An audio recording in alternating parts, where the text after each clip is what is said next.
In today's fast-paced digital world, the marketing industry is undergoing a seismic shift that is reshaping the very fabric of creative community. Only one sentence? Only one sentence and you know it's ChatGPT? Damn. That is from a LinkedIn article that I wrote. It's 12 paragraphs long. I posted it 2 days ago. It took me 45 seconds to write it. In 1969, I am 14 years old, lying on wall-to-wall carpet watching a black and white television as a grainy, gray figure descends a ladder and plants a boot on the surface of the moon. And it blows my mind. And I run outside, and there it is right above me, and it's no longer this weird, mysterious, magical. It's real. You can touch it. There are people up there right now while I'm looking at it. And I thought, we can do anything. The world is our oyster. We can control whatever we want. It is then 1980, and I find myself selling business computers to companies that had never owned one before. So let me explain how you can take this room full of bookkeepers, the other room full of file cabinets, the tabulators that they're using, all of this paper, and put it into this magical box. Let me explain. In 1993, I tripped over this thing called the World Wide Web. Mosaic, the first browser came out. And I just went, oh man, this is going to change all of marketing. And I went into boardrooms and I said, look, you know what one-to-one is, that's the telephone. And you know what one-to-many is, that's broadcast. This is many-to-many. And they all went, huh? I said, okay, let me explain packet switching. This is how it works, technology, this is how it works. They said, so they don't come to our website goes to them? I said, yeah, that's right. And we're gonna have e-commerce. No, we're not. I said, yes, we will. In 2002, I was still excited about doing online marketing, but then I wrote Web Metrics and started the Marketing Analytics Summit. It's not just my opinion that your website sucks, we can measure it. And then we can measure how much better it is since you've changed it. That led to predictive analytics, which led to machine learning, which is what the Blue Book is about, 2017. And that led to generative AI, and in November of 2022, my little mind was blown again. And I said, this is different. This is going to change everything. This isn't automation. Okay, we're going to do business process reengineering because now we have automation with a computer. We're going to take what you do, and we're going to put it in this little box. And then we got the internet. Digital transformation. We're going to take what you're doing and put it on the internet. This is not like that. This is not a transformation. This is going to be a metamorphosis. This is a sea change. Changes okay, really? Changes everything? Oh, yeah. Because we're not doing search anymore, right? We were all taught a Boolean search for Google, and now we're just asking questions. It's like, here's what I'm thinking about, but I'm also wondering about this, and what do you think about that, and where should I find that? And off it goes and gives us an answer. We're vibe coding. We are having conversations with our data. We're no longer worried about knowledge, we're worrying about context and value. And now it's a technical term, taste. So we've got hallucinations as a technical term. Now we have taste as the thing that humans do that these large language models don't. It's about being a manager. We all now have assistants working for us. They're called agents. It does change everything. So I want to talk about prompting to the next level, and that means we've got to establish some things to start with. You know regulations are really tough. You know that we can't really tell. I mean, you could tell that that article I wrote was written by AI, but the AI detectors cannot detect AI. You know that the plans that we make today are 2 weeks later, it doesn't matter because here comes Sora 2, and now you can put yourself in the video. We know that if you don't teach AI in school, the students are going to go somewhere else where they can learn it. We know this. We know our faculty, half of them are excited, half of them don't get it. We are terraforming the planet to provide electricity to our AI overlords. And I can't tell you what's going to happen tomorrow. We just don't know. So here's some things that are just, this is my perspective. We're going to take it for granted. Yes, this is amazing. It's astonishing. And yes, a lot of people are going to lose their jobs. Two completely different ideas at the same time. It's going to help us rebuild the world in an amazing way. And it is going to kill us all in our beds. Two different thoughts at the same time. You already know that this is not normal. This is not your grandfather's computer. This is something else again. It's different. How different it is requires a little bit of history. So class, join me for a short history lesson, all of which I lived through. I am this old. But instead of Midjourney, I'm going to go old school and talk about the history of computing by hand. It starts with code. How many of you have written code? Bingo. That's cultural literacy, right? You tell it exactly what to do. It does exactly what you want unless the semicolon's in the wrong place, and then you get an error message. 2 semicolons in the wrong place, and this blue screen of death. That's the code. You can tell the computer exactly what to do. It does exactly what. And that's why everybody took to it as kids, because it's not like mom and dad. They tell you different things at different times, and mom will say no, and dad will say yes, and I don't know what to do. Computer, I can trust it. It always does what I tell it to do. It's my friend. And then other people wrote code to create applications, also deterministic. So now I have a spreadsheet. I can put in the values. I can put in the relationship between them. Change a value, it updates the result. Yay, I have an application. Cool. Deterministic. Then we move to probabilistic. A human sits down and builds a model of the world mathematically, takes a year's worth of data, let's take the first 9 months, build a model that describes that exactly, run the calculation, and it goes, oh, look, it kind of represents what happened in the last 3 months. Maybe it can predict the next 3 months. Maybe it'll be a little bit better than flipping a coin or gut feeling. That's terrific. We can predict what comes next.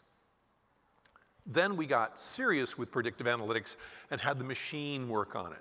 Machine learning, we give the data to the computer. We let it create the model based on the data that it sees. And if the data changes, it changes the model. Machine learning. Cool. Now I'm going to get a tiny bit pedantic with you because this is the packet switching level of large language models that's important to understand so you know what they're doing. You understand where we're headed. Supervised says, I know the answer. Here are 100,000 pictures of cats. Is this a picture of a cat? Yes or no? Oh, it's pretty good. Here's 100,000 pictures of dogs. Is this picture a dog? No, that's a cat. Great. How about this one? No, that's a wolf. Let me give you 100,000 pictures of wolves, and now you'll be able to tell the difference. A child sees a kitten walk in the room and goes, what's that? It's like, that's a kitty. And a puppy walks in the room and says, oh, kitty. It's like, no, no, no, that's a puppy. Kitty, puppy. And then another cat and another dog, and the kid goes, oh, I get it. 4 examples. The computer needs hundreds of thousands of examples, but it learns. We know the answer. Unsupervised, we don't know the answer. Here's a whole bunch of data. Tell me something I don't know. Find a pattern, find an anomaly, find a correlation. Might be legit, might be useful, might not. It's like online sales go up when the weather is bad. It's like, yeah, I know. It's true, but it's not helpful. The majority of your students are named Susan. It's like, that's not helpful at all. The majority of your donors like to review their donations before tax season. Oh, okay, now that's useful. I can put that to work. But then the fun one is reinforcement. You give it a goal. Here's what I want you to accomplish. There is no exact, put the right message in front of the right person at the right time. There is no absolute right answer. There's no absolute right time. But if it gets it better, then it gets a reward. And it does more like that. So I want more email opens. It's like, cool. Here's a bunch of language to use. Here's a million email addresses. Let's test out 10,000 of them. Keep trying stuff until you see what email subject line gets the most opens. And eventually, it comes up with, if you ever want to see your children again, yeah. Not great for branding, but useful. So we've got deterministic, we've got probabilistic, and now we go to this weird thing that is artistic. It creates things. It's deterministic, mechanistic, it does what we tell it. It's probabilistic, it's statistics, it gives us likelihood, and then it's creative, it's artistic, it just makes stuff up. It's using the combination of supervised, unsupervised, and reinforcement to invent. GPT, generative pre-trained transformer, it generates. So the image side is great fun, and those of you who saw the announcement of Sora 2, frightening, fabulous, wonderful, can't wait to get my code and play with it. But I don't have the language to describe this. I don't even know what to say that is, because I'm not a graphic artist, I'm not a photographer, I'm not a fine arts major. I prefer large language models because I got my degree in Shakespeare. I have adjectives. I can talk to the machine. So here's what we also know. We also know that it makes things up. It's very confident, it's very friendly, it's very helpful, it's very sycophantic, and it's entirely untrustworthy. If you know that going in, that's fine. You know that you want to give it a persona. You want to say, oh, you are a scriptwriter, you are a debater, you are a manager, and I'm going to ask you to do something for me that's a familiar thing that we have, models do all the time. And I want you to have a character to it. I want you to be friendly or authoritative or whatever. So we all need a new policy. You are a master policy expert. You're tasked with drafting a new policy for the use in our industry, in our organization. Be authoritative, be exhaustive. Oh, and here's some examples. Oh, they love examples. Example format, example voice, example output style. And there's a million guides, and you've read half of them already, I'm sure. It's so good at what it does. The question is whether or not it's cheating. And I say, no, it's not. It's a tool. It's a tool. We're confusing the effort with the value. The cost is going down, but the value is going up. This is awkward. This is hard to figure out. We're putting in less time and energy and getting more value out the other side. It's hard to grasp. It's unhooking these things. We're used to paying by the hour. That's over. This came to light when my wife came up with a new recipe for a pasta dish. We have it once a month. It's delicious. But she did something to it that just blew my taste buds away. I said, this is amazing. What did you do? Oh, nothing. I just threw in some white balsamic vinegar. I said, no, it's not nothing. It's delicious. I don't care if you spent your whole lifetime growing the grain and making your own pasta and raising the hog and creating the sausage yourself and cooking it over an open fire. It's still delicious even though you use the food processor and the microwave oven. I'm a fan. We've unhooked it. So I can write a book with a pencil or a typewriter or with AI. I'm putting my name on it. And what matters is what is the quality and the value of the output. And that comes from subject matter expertise. If you know what you're on about, you know whether the output is good. My grandfather made beautiful heirloom quality furniture by hand. I use power tools. Takes him 6 months, takes me 6 weeks. He says, you don't understand the wood.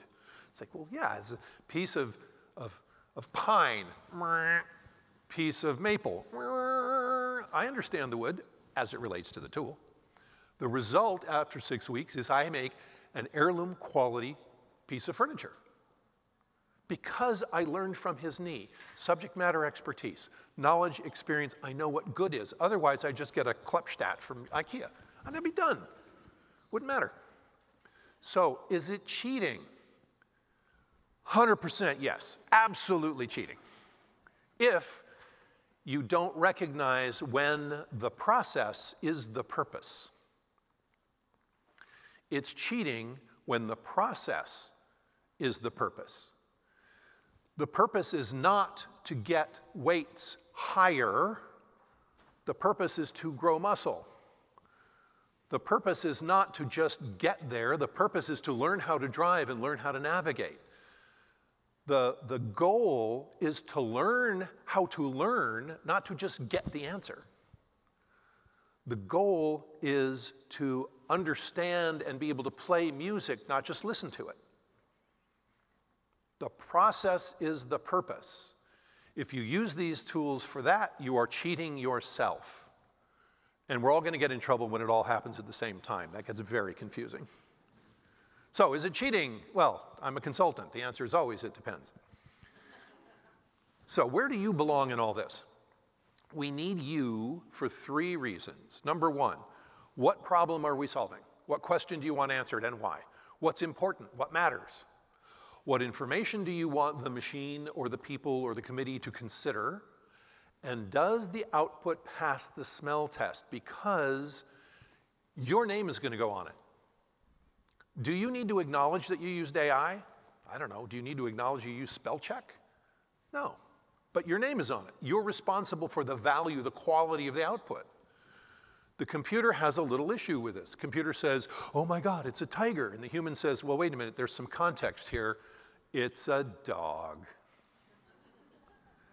The human can take, in the blink of an eye, the human can go, oh, that's not right. No. Somebody needs to lose their job here. This is just, we're going to have to redo this whole thing now. I went to a conference a couple of weeks ago, and this was in the elevator. And I ignored it for several days. And it's just, there was something about it that bothered me. And I couldn't put my finger on it until I got to the very bottom of it. And I went, oh, well, not only did you do it wrong, but then you did it wrong within your own wrongness. It's like, I can't tolerate this. I'm just going to rip it off the wall. So I just settled for taking a picture. I had reason to be at the Mayo Clinic. Everybody's fine. It was a great place, wonderful doctors. Everything's terrific. However, I walked into the men's room and I found this.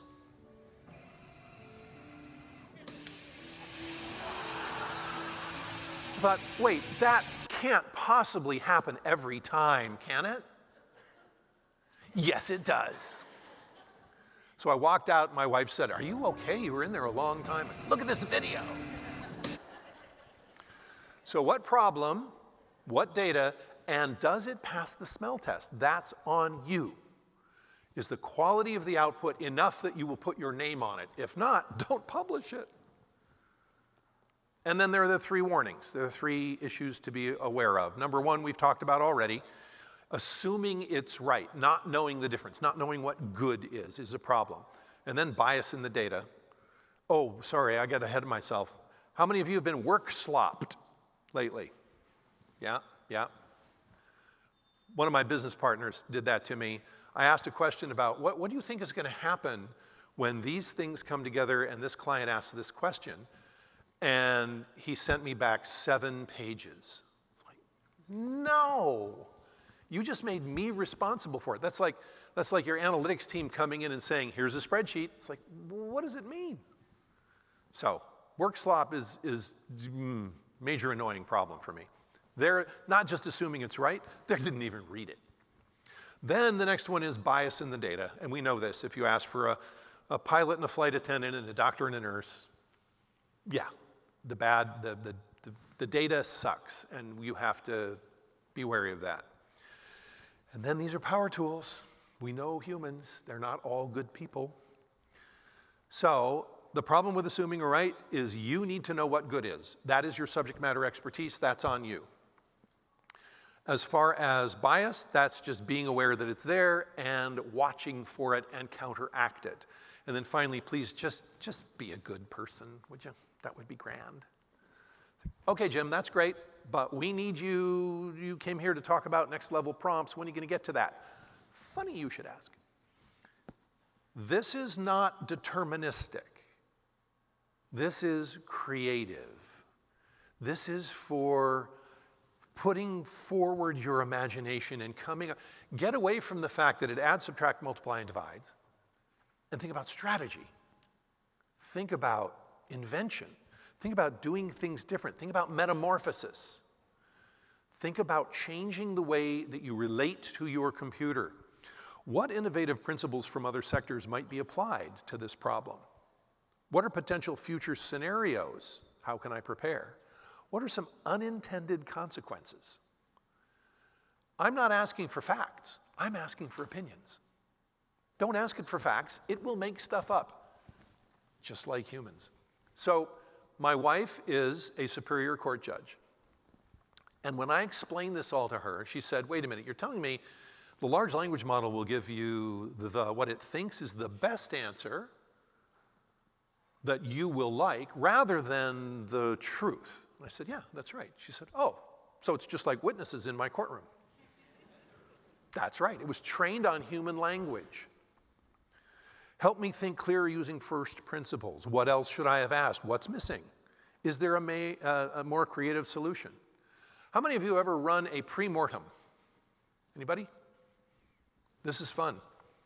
Post-mortem, we know what that is. It's an autopsy. Everything went to hell in a handbasket, and we want finger pointing, and we want blame game. So who's at fault? What happened? This is doing that in advance. Here's our plans. Here's how we're going to go about it. Here's how we're organized. What could possibly go wrong 3 months, 6 months, and a year from now, and how do we keep it from happening? Find out what's about to go wrong in advance. It's a great thing to ask. Mostly, I want to get out of this, ask a question, get an answer. I want to flip the script. I want to, and it doesn't matter, fill in the blank. Write a new proposal for grant. I want to hire some new people. I want to create a new email campaign. What would be a really good prompt for that? And the system will tell you. After every prompt, give a normal response and then criticize yourself harshly. Tell me why the response is bad and score it on a scale of 1 to 10. If it's below 9, do it again and again and again until you get a 9 or a 10, and then show it to me. This one's my favorite. This is one is for the car. You know, when you get ChatGPT on your phone with the blue button, I'm thinking about writing an article about thus and such, and in fact, I'm thinking about creating a LinkedIn blog post about creating custom GPTs and agents, and the title would be, could this have been a checklist? Do I really need to automate this? And I'd like you to interview me. Ask me questions to find out what I'm thinking about this, because I have this concept, but I need to be in dialogue to find out how I feel about it and what I think. Well, of course, I'd be happy to help you. You're a wonderful human being. Yeah. So what inspired you? Is there a particular angle to that? Fabulous. I talk to it for 20 minutes and then, give me an outline that's in good cognitive flow, and I'll take that outline and now I can write the article. Outstanding. We need a 3-stage email campaign. What advice would we get from Philip Kotler? How many people studied Philip Kotler? It's like, oh, I am aging myself. So thank you. Gray hair over here. Okay, well, let's pick some other people to learn from. What would they say about what we're planning on doing? What advice would they have? Well, Philip would say, stage 1 is raise awareness through education, and then show the benefits, and then provide proof and incentives. And Michael Crow would say, broad message, personalized, and then evolve the feedback. Steve Jobs, make it insanely simple and beautiful. Surprise with elegance, build anticipation, deliver a wow moment that feels inevitable. It's like, yeah, I wish we could all do that, Steve. That would be great. Well, just give me the list of it all. Oh, well, that's hard. Can you format it? Okay, that's better, thank you. In fact, let's take that a step further. I want you to map this onto a campaign, please. Oh, okay, well, here's email number 1, spark awareness and curiosity. Here's your tone, your style, your content. Here's your call to action. Build trust. Here's your tone, your content, your call to action. And then ask for the close. Apply today. Get the call to action going. Okay, great. Now we need a hero shot for the email. Please. I don't know why I do that, but I do. And it knows that I do. And sometimes you just don't know. It's just like with people, right? You can ask exactly the same question and get different answers. Get used to that. And it said, oh yeah, I'd be happy. How about this? It's like, no. Yeah, no. No. Not really. No, and definitely not. So I'm not good at this, right? I don't know how to describe this stuff well enough to get a good result out. So I'm going to go out to Fiverr and ask human beings who know how to use these tools to do it better. Or, now we need a hero shot image for the email. Please walk me through the steps for creating one. Absolutely. Here's how you go about, here's everything you need to do, and here's an example prompt you can use, and make sure that you refine and iterate, and I'll be happy to help you. Great. Thanks. Now I need some personas, right? I've got 3 different groups to attend to and 4 different kinds for each group. And oh, by the way, I want you to get really creative. What is their favorite smell? Tell me what they might pack for Mars. Let's get creative with this. Let's find out things that are revealing about these personas so we can target our tone and our language exactly. There are a million tools out there every day to help with this stuff. The one I tripped over recently is societies.io. I gave it my LinkedIn profile URL, and it said, okay, we've randomly picked 100 of your connections. Now, it only went to 100 because I'm using the free version. I'm cheap. And so, like, and they're all real people. Like, there's video in the middle. And I said, okay, here's my prompt. Barnes & Noble members can pre-order my new book and get 25% off, and premium members can get an extra 10% off. I took Barnes & Noble's language and I plugged it in, and it said, well, that's great, but you only got a 63 out of 100. We ran 3 other variants that we generated on the spot, and one of them hit 72. It's like, great. Copy, paste, boom. What was the result? Well, 33% expressed interest and said things like, it sounds interesting, and 29% recognized my name, and 21% said they might look into it further. Automatically creating personas based on whom you're connected to. I want you to ask different kinds of questions. You have a proposal, you have a grant request, you want to hire more people, you want to buy a new tool, you want to get a new data set, you want something, and there's a committee of 3 people you have to go put it in front of. Please review their blogs, their videos, their speeches, and if they're internal, here's a bunch of emails that they've sent to me. Create a persona for each one. Show them my PowerPoint deck, and here's a video of me presenting it. What questions do they have for me? And I'm going to go back and put the answers to those questions in the PowerPoint beforehand, so that'll all be taken care of. But what do they say about me after I leave the room? And how can I be more persuasive with each one of them? Down to vocabulary and neurolinguistic programming. You know what they care about. What language, what terms should I use so that they know that I'm one of them? I want you to use all of the interactions that we've had, hey ChatGPT, use all of the interactions and industry and economic research and opinion and editorials just from the last 30 days and ask me one question at a time about where I am and where I want to go, and then give me a learning path and walk me through my upskilling journey. Help me become a better version of me. That's today. That's what I want to do. So then the question is, what's next? We're a university crowd. How many are West Wing fans? Okay, that was fairly safe referral. Okay. Analogy time. I love analogies. Anybody here, I know we're going to get a yes over on the gray hair over here. How many here learned to drive a stick shift? Okay, yeah. Oh, wow. Good heavens. I'm not in California anymore. Then we got automatic, then we got cruise control, which was great, and then lane control, which was okay, but all it did was beep at you if you went too close to the line.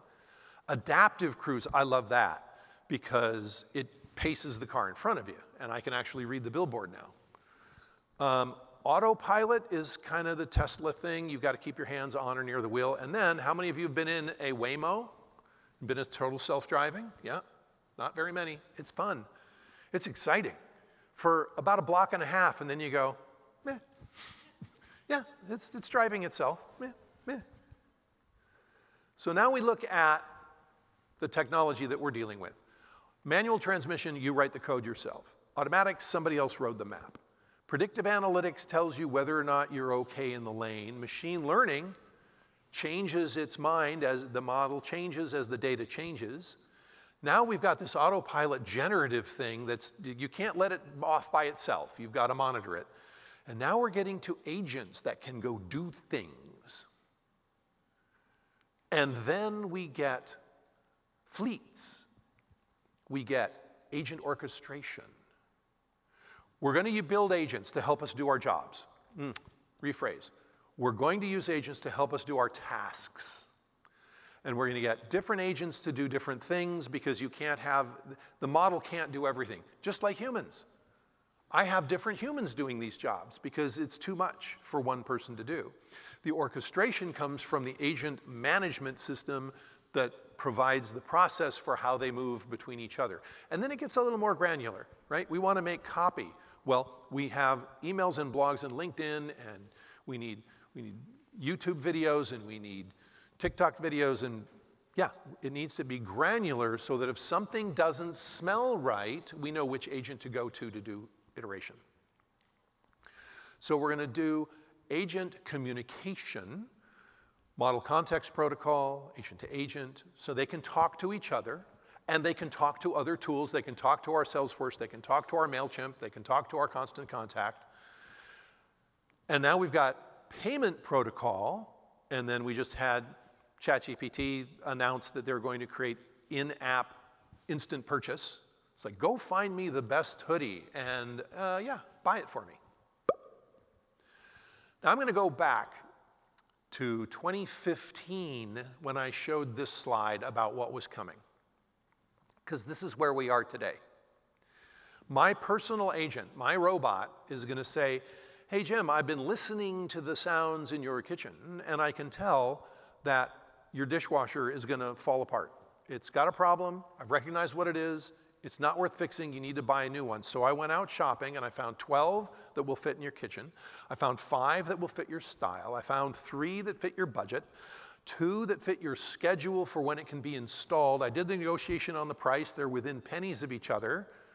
Are you most interested in the one with the highest reviews on Wirecutter or the most social media stars? And would you like it delivered on Wednesday?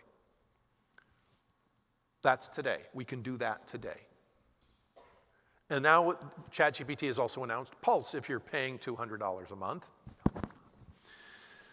New experience where ChatGPT proactively does research to deliver personalized updates based on your chats and feedback and apps and your calendar.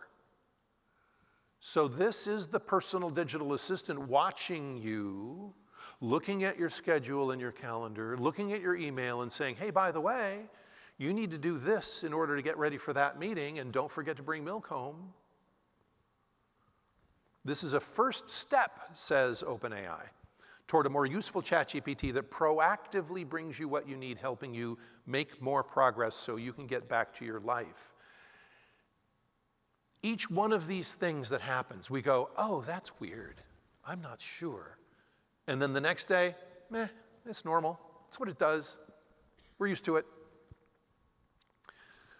Model context protocol, payments, and now Microsoft and Workday are working together to create employee identification for agents. Why do we need that? So that we can give them specific access to specific data sets and tools, and we know who to blame if things go wrong. So what's next?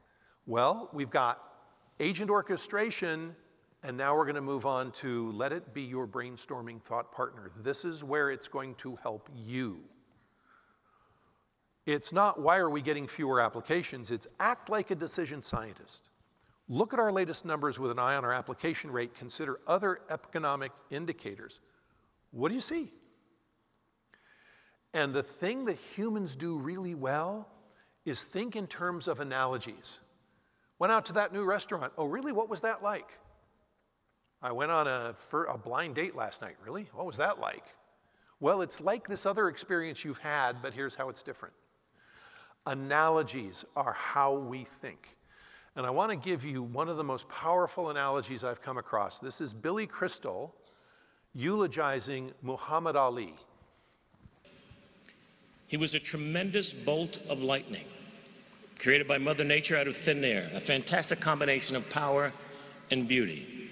We've seen still photographs of lightning bolts at the moment of impact, ferocious in its strength, magnificent in its elegance. And at the moment of impact, it lights up everything around it, so you can see everything clearly.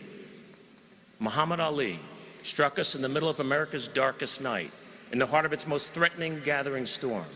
His power toppled the mightiest of foes, and his intense light shined on America, and we were able to see clearly injustice, inequality, poverty, pride, self-realization, courage, laughter, love, joy, and religious freedom for all. Ali forced us to take a look at ourselves. This brash young man who thrilled us, angered us, confused, and challenged us ultimately became a silent messenger of peace, who taught us that life is best when you build bridges between people, not walls. A bolt of lightning. It fires up the imagination. It gives you a handle on something you hadn't thought of before in a different way. So ask for analogies. I want 10 short analogies that will spark generosity in our donors. Okay, how about a donation is a seed that helps build a forest? Okay, cool. Turn that into a story that'll move them, write the script, and then, well, heck, go ahead and create the video. It's like, okay.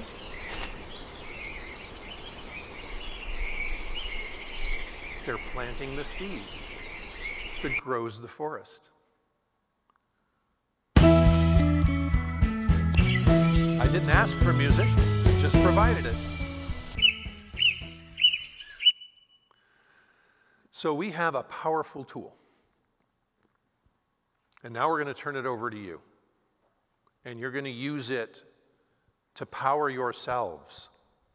You, ChatGPT, are 180 IQ marketing strategist working at the highest levels of world-class marketing at disruptive organizations. You know what separates elite marketers from the majority. Your job is to brutally diagnose what's holding me back using only our past interactions. You have pattern recognition. You can spot my shallow thinking. You could diagnose my invisible blockers. You can prescribe mental models and truths and skills. I want you to analyze our chats and look for patterns in what I focus on and what I avoid. I want you to diagnose my weaknesses in strategy, execution, learning, communication, and then give me an idea about how to do better decision-making under ambiguity, how to own the outcomes, not the activity. Don't just get busy. Help me with all of this and call out my anchors, my fear of visibility, my addiction to productivity, doing research instead of getting it out the door, or saying, oh, I'm a content person instead of I'm here to solve problems and move the organization forward. And I want you to give me 2 or 3 mental models. I want you to give me 2 or 3 practical skills and a clear, uncomfortable path to get me to be an A player, and don't hold back. No filters, no fluff. Here's why you're stuck. Here's what success looks like. Start here. This is your mentor. This is somebody you've been talking to for years now who knows you. So you can shine because you have humanity. You have the things the machine doesn't have. It's looking at all of the past and all of the patterns to creating the statistically most likely thing to say, and you are thinking outside the box, and you are thinking politically, and you are thinking in concert with an ecosystem of humans. That's what you have to find out what problems to solve, what data to use, and does the result pass the smell test. You can use it to get information. You can use it to help with productivity and to automate stuff. You can also use it to transform your organization and figure out who you would like to be when you grow up. This is your turn to do the metamorphosis and be the change you want to see. Thank you very much.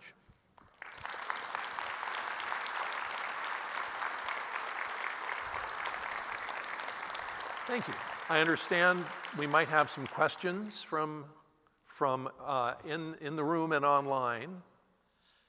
We are getting questions. Oh, good. But while we wait for those questions, we took your advice and we fed your bio, some of your content, and today's talk description into AI and asked it to act as an audience member and propose some questions that we should ask. And so let's start with the first.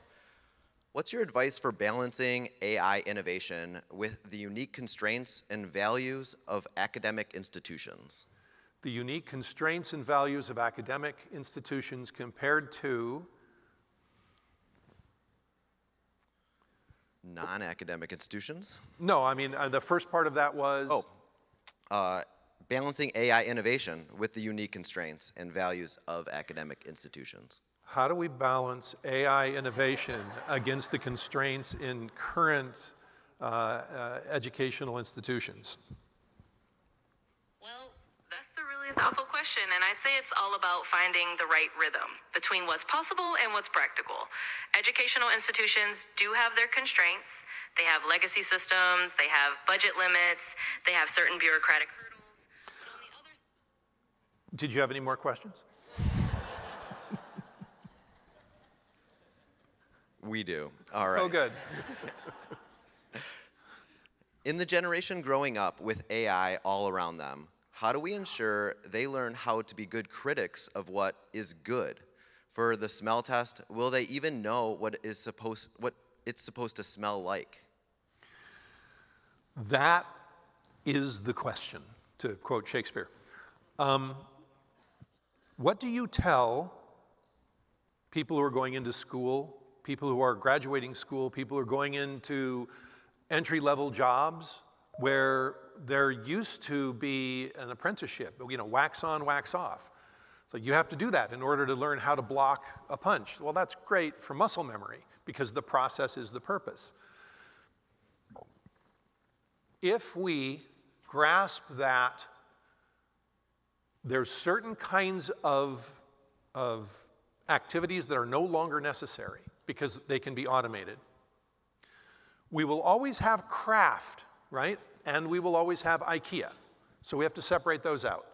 But as a child, what's important is to understand what lights you up and what gets you fascinated so that you want to do the deep dive. You want to get home from school so you can do art or music or science or engineering because it's fascinating, and dive in. And instead of worrying about how an IKEA cabinet is built, maybe you care more about how it fits into the artistic decoration of a room. So I guess what I'm saying is pick a lane. Find something that interests your child and double down and give them, just dive in, have them love that until they don't love it anymore. And they'll have learned they'll learn what taste is. My mother was an interior designer, and she came home with some fabric samples that, it was weird. It was a Scottish tartan and polka dots. And I said, are those going in the same room? And she said, uh-huh.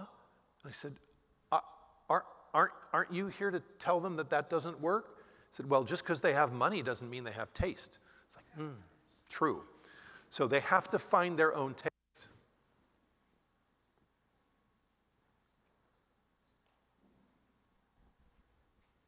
All right, next question. Is the process is the purpose?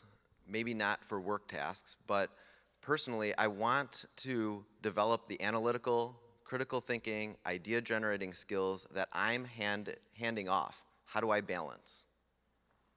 You want to hang on to the critical thinking that you're handing off? Help me out with this one. The analytical, creative thinking, idea-generating skills that I'm handing off. I want to develop those skills. Yeah, stop handing them off. That's exercise. That's like do more critical thinking to help you do more critical thinking. I'm flubbing on this one because I'm not sure of the question. All right, let's go to, in 5 years, what will separate the universities thriving with AI from those struggling to catch up? 5 months is science fiction. I can't do 5 years. I can talk about Alpha School, which is grade school for kids. It's 2 hours of academics, and the rest of the day is whatever they're interested in. And to dive deep and to apply what they've learned in the academics to that. Now, why is that important? Well, first of all, parents are at work, so we have to have a place for the kids. And the rest of the day is socialization and practical, like, well, we used to say balance a checkbook. How do you plan a menu? How do you invest money? How do you choose friends? That's learning that's so important it's not taught in schools. We just hope they pick it up. But the reason that academics is only 2 hours is that's AI driven. And the students are not put in a class by age. They're sat down in front of the system that asks them questions to find out what they know. Oh, you're really good at math, you're not good at reading. We'll do math because you think that's fun, but we're going to help you get to the next level and the next level and the next level of reading. And the students that come out of the program are in the 98th percentile. They score really well because it's not, everybody in the room has to open to page 32. It's, you're going to learn at your pace. I think the idea of university is going to change dramatically. The stepping stone is the guy who started Khan Academy talked about how a classroom should be not a teacher with 30 students, but a teacher with 500 students in groups of 5 with an AI. And they will do the work in groups, and the AI will report back to the teacher and saying, this group is not doing any work at all, and you need to bring them all in and have a talk. This group, there's one person doing all the work. This group's doing really well, and you should bring them to the front of the class and show everybody what's going on. And nobody understands these two concepts, and you need to update your syllabus because you're not teaching this very well. And everybody will go home with a tutor. Everybody will go home with a tutor reminds me of 1972. I went to a lecture by Isaac Asimov. And I guess I got an autographed copy. And somebody in the audience said, what does school look like in the future? Now, this is the guy that invented geosynchronous satellites, right? He invented the space elevator. And he said, okay, well, school in the future is going to be little Johnny is at the seashore and picks up a hermit crab and will ask his wristwatch, what is this? And it'll say, oh, that's a hermit crab. And he'll say, oh, can I take it home? No, it'll die if you take it out of the water. However, here's a neat thing about hermit crabs. When they grow too big for the shell, they leave it behind and they go find a bigger shell to live in. And if you find an empty shell, you can take that home. And at the end of the week, the wristwatch says, Johnny, what can you tell me about hermit crabs? And that will be school. So what will universities, the purpose of the university is to confer upon the student a certificate of understanding. If that's the purpose, do we need classroom? How do we do peer review properly? These are questions I do not have answers to. But when I see a university say absolutely no AI in class, I get worried. It's like, no, you can't use a pocket calculator. No, you can't use spell check. It's like, what is it you're trying to teach them? Are you trying to prepare them for the world? Although I will say that Wall Street Journal says that sales of blue books are up 95%. What are some great traits to develop to become a great AI wrangler or conductor? Management, the same thing. Everybody now has an infinite number of assistants working for them? How good are you with your underlings? How good you are describing outcomes and asking them to go fulfill it instead of micromanaging exactly how they're doing it? Let them learn, let them figure it out, let them help you. How good are you at describing the problem? How good are you at identifying the desired outcome? That's the intelligence, the creativity, the imagination is, what do we want to see in the world? How can these machines and these people that I work with help me get there? And what's the outcome I want? And put them to work. So clearly identifying the goal. That's requires all of the critical thinking and all of the imagination and all of your experience.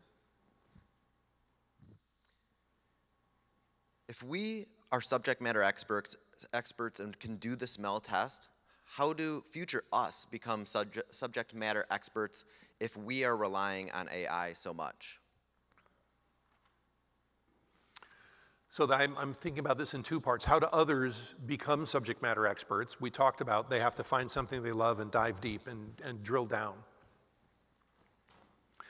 But what happens to us? We need to use it as a creativity tool, not a crutch.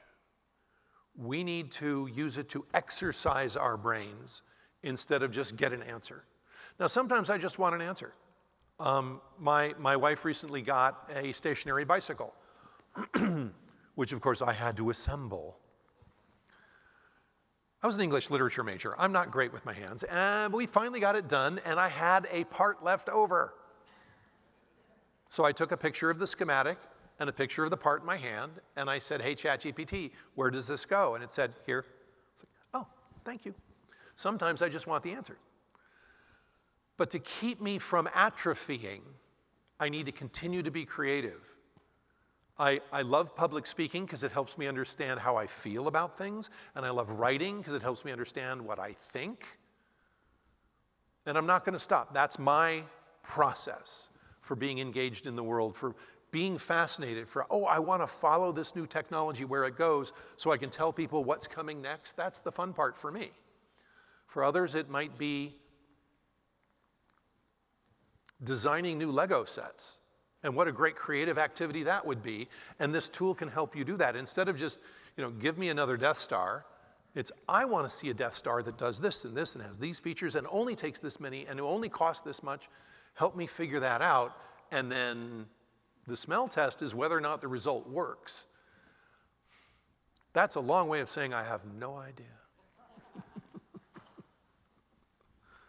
As someone who operates and thinks on the forefront of this space, what are the questions we're not asking but should be? What are the things that keep you up at night, and what are the things that give you hope? I'm of an age where nothing keeps me up at night anymore. I have single malt scotch for that. What we're not asking is, why are we doing it this way? So I'll go back to, we did it on paper, and now we're going to automate it, and now we're going to put that on the internet. This is great paper. I don't remember the title, and if you email me, I'll look it up and find it for you. The title is something like, We Know Too Much About Our Own Organizations. So an organization is just trying to accomplish a goal, and so you do things. And then you come up with a problem. Oh, how do we solve that problem so it doesn't happen again? We put in a process, a procedure, a policy. Cool. And then and over here, we process, procedure, policy over there. And then another one over here. And these things over time become our bureaucracy. Why do we do it that way? Because once, 25 years ago, somebody, the story of the monkeys and the banana and the ladder? It's a bunch of monkeys in a room, there's a ladder, and they've hung a banana from the ceiling, and a monkey runs up the ladder to grab the banana, and they hit it with a water hose. The next monkey goes up, hit it with a water hose. Third monkey goes up, hit it with, and then all the monkeys go, yeah, no, we don't, okay, we're not going to go after that banana. And then they bring in new monkeys. And the new monkey goes, oh, look, a banana, and then the other monkey's going, no, don't do that.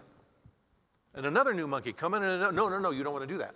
And eventually, all of the monkeys have been replaced with new monkeys that don't know anything about a water hose. All they know is don't climb that ladder. But they don't know why. That's our institutions. What we're not asking is, why do we do it this way? Instead of, what's the outcome we want?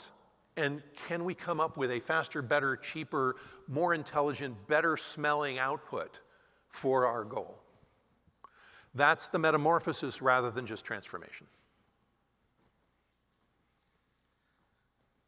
I've witnessed my teenagers push back against digital and seek out analog things over digital equivalents. Do you foresee a point in the future where there is a significant pushback against AI or AI-generated content? So teenagers pushing back on things, that's their job. I mean, that's their role in life, right? God put teenagers on the planet to do the things that we know are impossible and to piss us off. There will be pushback in a couple of areas. One is the creative side. It's like, no, I'm an author. I don't want you using my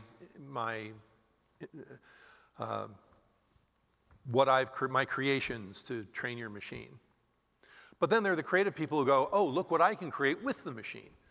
I have a friend of a similar age who got a degree in digital photography, but had to go spend 3 months arguing that it actually was art, because the photography department said, no, it's not. That's Photoshop. No, it's not real. It's like, no, it's a thing. It's a tool.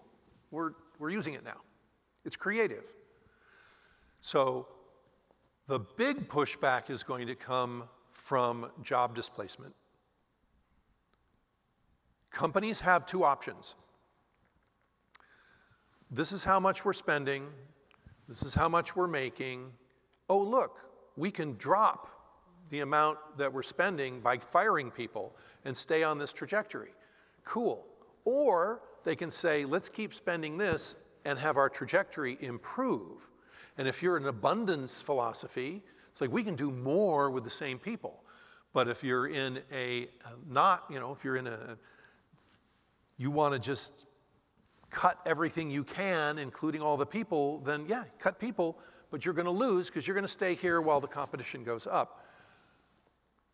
If a machine can do the job for $20 a month, and a human costs thousands of dollars a month, the board of directors and the shareholders are going to say, no, you can't let the people do that. The answer to this is give people more stuff to do, not fire the people. But people are going to get fired because scarcity is a mindset, it's part of the economy, and it's going to be painful, and there will be serious pushback of people with their faces pressed against the bakery window wanting to get that loaf of bread. Hey, wasn't that a big, happy finish? Thank you, Jim. Let's all give Jim a round of applause. Thank you all. Thank you.